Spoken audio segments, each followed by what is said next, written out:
लक्ष्य the goal achiever. नमस्कार, स्वागत है आपका आपके अपने YouTube चैनल लक्ष्य द गोल अचीवर में। मैं हूं सुधांशु तिवारी और हाजिर हूं आपके सामने एक नया सेशन लेकर। आज हम बात करेंगे इतिहास के ऐसे 20 महत्वपूर्ण प्रश्न की जो लगभग सभी कॉम्पिटिटिव एग्जाम में पूछे गए हैं या जिनके पूछे जाने की संभावना है। और आज का सेशन आपके पेट एग्जाम, आरओ की परीक्षा और टेट के दृष्टिकोण से बहुत ही महत्वपूर्ण सेशन होगा, तो आप लोग वीडियो को पूरा देखिएगा। अभी नहीं नए हैं चैनल को सब्सक्राइब कर लें और बेल आइकन को प्रेस कर लें, जिससे कि इस चैनल पर जब भी इस प्रकार की वीडियो आए तो आपके पास नोटिफिकेशन जाए और आप वीडियो को देख सकें। तो चलिए देखते हैं इतिहास से संबंधित 20 महत्वपूर्ण प्रश्न। पहला प्रश्न है, संगम साहित्य किस भाषा में लिखा गया है? आपके ऑप्शन है तमिल, संस्कृत, मराठी या इनमें से कोई नहीं। तो जो संगम साहित्य है ये जो है तमिल भाषा में लिखा गया है, यानी ए वाला ऑप्शन आपका सही है। बढ़ते हैं अगले प्रश्न की तरफ। अगला प्रश्न है, दूसरा प्रश्न है आपका, 1906 में मुस्लिम लीग का गठन किस स्थान पर किया गया था? आपके ऑप्शन है मुल्तान, ढाका, देवबंद या पेशावर। तो मुस्लिम लीग का गठन जो है बांग्लादेश की राजधानी ढाका में किया गया था 1906 ईस्वी में। तो याद रखिएगा आप लोग, बी वाला ऑप्शन आपका सही है। अब बढ़ते हैं हम अगले प्रश्न की तरफ। देखिए, तीसरा प्रश्न है आपका, महान विद्वान अश्वघोष किस शासक का समकालीन था? आपके ऑप्शन है चंद्रगुप्त प्रथम, स्कंदगुप्त, कनिष्क या हर्षवर्धन। तो जो महान विद्वान अश्वघोष था ये कनिष्क के समकालीन था, यानी सी वाला ऑप्शन आपका सही है। कनिष्क के समकालीन था महान विद्वान अश्वघोष। सुदर्शन झील का निर्माण किसने कराया था? आपके ऑप्शन है तुषास्फ, पर्णदत्त, पुष्यगुप्त वैश्य या चक्रपालित। तो सुदर्शन झील का निर्माण जो है पुष्यगुप्त वैश्य ने करवाया था, यानी सी वाला ऑप्शन आपका सही है। पुष्यगुप्त वैश्य ने सुदर्शन झील का निर्माण कराया था। अब आगे बढ़ते हैं अगले प्रश्न की तरफ। तृतीय बौद्ध संगीति किसके शासनकाल में हुई थी? देखिए, मुख्य रूप से 4 बौद्ध संगीतियाँ हैं जो एग्जाम में पूछी जाती हैं। इसमें पूछा गया है तृतीय बौद्ध संगीति किसके शासनकाल में हुई थी? तो देखिए, तृतीय जो बौद्ध संगीति हुई थी वो अशोक के शासनकाल में हुई थी। ये वाला ऑप्शन आपका सही है। और बाकी जो 3 और हुई हैं, पहला, दूसरा, चौथा, वो कालाशोक, कनिष्क और अजातशत्रु के शासनकाल में हुई है। जबकि तीसरी बौद्ध संगीति जो है ये अशोक के शासनकाल में हुई है। तो याद रखिएगा आप लोग। बढ़ते हैं अगले प्रश्न की तरफ। छठवां प्रश्न है आपका, प्रबंध चिंतामणि का लेखक था? आपके ऑप्शन है संध्याकर नंदी, नयन चंद्र, सूरी, भवभूति या मेरुतुंग। तो प्रबंध चिंतामणि के जो लेखक थे वो मेरुतुंग थे, यानी डी वाला ऑप्शन आपका सही है। प्रबंध चिंतामणि के लेखक थे मेरुतुंग। बढ़ते हैं अगले प्रश्न की तरफ। गदर पार्टी का गठन किस वर्ष किया गया था? देखिए, गदर पार्टी का गठन जो है लाला लाजपत राय ने 1913 ईस्वी में किया था। तो आप लोग याद रखिएगा, 1913 ईस्वी में इसका गठन हुआ था और अमेरिका के सैन फ्रांसिस्को में इसका गठन किया गया था गदर पार्टी का। तो आप लोग याद रखेंगे। बढ़ते हैं, गांधी इरविन समझौते पर किस वर्ष हस्ताक्षर हुए थे? आपके ऑप्शन है 1930, 1931, 1932 या 1935। तो 1931 ईस्वी में गांधी और इरविन के मध्य समझौता हुआ था। आप लोग याद रखिएगा, यानी बी वाला ऑप्शन आपका सही है। अब हम अगले प्रश्न की तरफ बढ़ते हैं। 10वां प्रश्न है, पूना समझौते पर हस्ताक्षर कब हुआ था?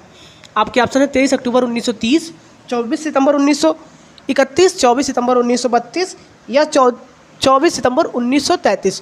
तो जो पूना समझौता था इस पर हस्ताक्षर हुआ था 24 सितंबर 1932 को, यानी सी वाला ऑप्शन आपका सही रहेगा। पूना पैक्ट ये समझौता हुआ था, इस पर जो हस्ताक्षर हुआ था वो 1932 ईस्वी में हुआ था 24 सितंबर को। आप लोग याद रखिएगा। असहयोग आंदोलन कब वापस लिया गया था? तो सबसे पहले जानते हैं शुरू कब हुआ था। तो असहयोग आंदोलन की शुरुआत हुई थी 1921 ईस्वी में। ठीक है, 1921 ईस्वी में इस आंदोलन की शुरुआत हुई थी, लेकिन एक घटना हो गई थी। गोरखपुर में एक जगह है चौरी चौरा, वहाँ पर जो है उग्र आंदोलनकारियों ने एक पुलिस स्टैंड में आग लगा दी थी, जिसमें बहुत सारे पुलिसकर्मी मारे गए थे। तो उस घटना के विरोध में महात्मा गांधी ने असहयोग आंदोलन वापस ले लिया था सन 1922 ईस्वी में। तो आप लोग याद रखिएगा, 1922 ईस्वी में असहयोग आंदोलन वापस ले लिया गया था, जबकि इसकी शुरुआत हुई थी 1921 ईस्वी में। पानीपत का तृतीय युद्ध किस वर्ष हुआ था? आपके ऑप्शन 1757, 1761, 1764 या 1769। तो जो पानीपत का तृतीय युद्ध हुआ था ये 1761 ईस्वी में हुआ था, और ये हुआ था मराठों और अहमद शाह अब्दाली, यानी अफगानों और मराठों के बीच में युद्ध हुआ था। तो पानीपत का तृतीय युद्ध, तो आप लोग याद रखिएगा, अफगान और मराठा के बीच में तृतीय युद्ध हुआ था पानीपत का। अब बढ़ते हैं अगले प्रश्न की तरफ। कौन कहा करता था कि मैं मुसलमानों का गोखले बनना चाहता हूँ? देखिए, गोपाल कृष्ण गोखले थे। तो कौन कहता था कि मैं मुसलमानों का गोखले बनना चाहता हूँ? आपके ऑप्शन है मौलाना मोहम्मद अली जिन्ना, सर सैयद अहमद खां या अब्दुल गफ्फार खां। तो मोहम्मद अली जिन्ना ये जो है पाकिस्तान के जो है ये संस्थापक रहे हैं। इन्होंने कहा था कि मैं मुसलमान का गोखले बनना चाहता हूँ, यानी बी वाला ऑप्शन आपका सही है। अब बढ़ते हैं अगले प्रश्न की तरफ। अगला प्रश्न है, दिल्ली के किस सुल्तान ने अपनी आत्मकथा लिखी है? सिकंदर लोदी, मोहम्मद बिन तुगलक, इल्तुतमिश या फिरोज़ तुगलक। तो फिरोज़ तुगलक थे, इन्होंने अपनी स्वयं की आत्मकथा लिखी है, इसलिए इन्हें जो है ऐसा अंतिम सुल्तान कहा जाता है जिसने अपनी आत्मकथा लिखी है। फिरोज शाह तुगलक थे, इन्होंने अपनी खुद की आत्मकथा लिखी है। प्रश्न 14वां प्रश्न है, वहाबी आंदोलन का मुख्य उद्देश्य क्या था? आपके ऑप्शन है अंग्रेजों से अच्छे संबंध, इस्लाम का शुद्धिकरण, अंग्रेजी शिक्षा का समर्थन या सामाजिक सुधारों का विरोध करना। तो जो इस वहाबी आंदोलन था इसका मुख्य उद्देश्य था इस्लाम का शुद्धिकरण, यानी इस्लाम में जितनी बुराइयां थी उनको ठीक करना और इस्लाम को शुद्ध करना। देखिए अगला प्रश्न है आपका, भारतीय प्रेस की स्वतंत्रता का प्रणेता किसे कहा जाता है? आपके ऑप्शन है ऑगस्टस हिक्की, चार्ल्स मेटकाफ, मैकग्रेथ या डिजारेली।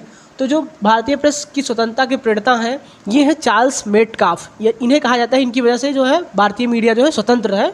अब अगले प्रश्न की तरफ बढ़ते हैं। वैदिक काल में बलि शब्द का क्या अर्थ था?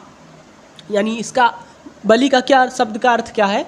बलिदान, बैल, अनुवांशिक या प्रजा द्वारा शासक को दी गई भेंट। तो जो बलि शब्द का अर्थ होता था वैदिक काल में, इसका अर्थ होता था प्रजा द्वारा शासक को दी गई भेंट, उसे ही बलि कहा जाता था। यानी डी वाला ऑप्शन आपका सही है। बढ़ते हैं अगले प्रश्न की तरफ। किस सातवाहन राजा ने स्वयं एक ब्राह्मण की उपाधि धारण की थी? यानी ये राजा थे जिन्होंने अपने आप को ब्राह्मण की उपाधि दे ली थी। तो ये कौन से थे? आपके ऑप्शन है यज्ञश्री सातकर्णी, गौतमी पुत्र सातकर्णी या वशिष्ठी पुत्र सातकर्णी। तो सातवाहन राजा थे गौतमी पुत्र सातकर्णी, इन्होंने स्वयं को ब्राह्मण की उपाधि दी थी। ये ब्राह्मण नहीं थे, इन्होंने स्वयं को एक ब्राह्मण की उपाधि दी थी। अब अगला प्रश्न है, कौन से बौद्ध ग्रंथ में 16 महाजनपद का उल्लेख मिलता है? आपके ऑप्शन है अगुत्तर निकाय, दीर्घ निकाय, महावंश या महावग्ग। तो जो पहला वाला ऑप्शन है आपका अगुत्तर निकाय, इसमें 16 महाजनपद का वर्णन मिलता है और 16 महाजनपदों की राजधानियाँ और 16 महाजनपद इंपॉर्टेंट है, इसको आप लोग याद कर लीजिएगा। अगला प्रश्न है, निम्नलिखित में से किस शासक ने भारत में सर्वप्रथम इक्ता प्रारंभ किया था? इक्ता एक प्रकार का प्रचलन इन्होंने प्रारंभ किया था। आपके ऑप्शन है किसने शुरू किया था? इल्तुतमिश, बलबन या अलाउद्दीन खिलजी या रजिया ने।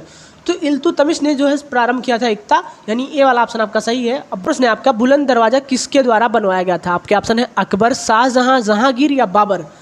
तो अकबर जो था इसने बुलंद दरवाजा का निर्माण करवाया था, यानी ए वाला ऑप्शन आपका सही है। तो उम्मीद करते हैं आपको सेशन अच्छा लगा।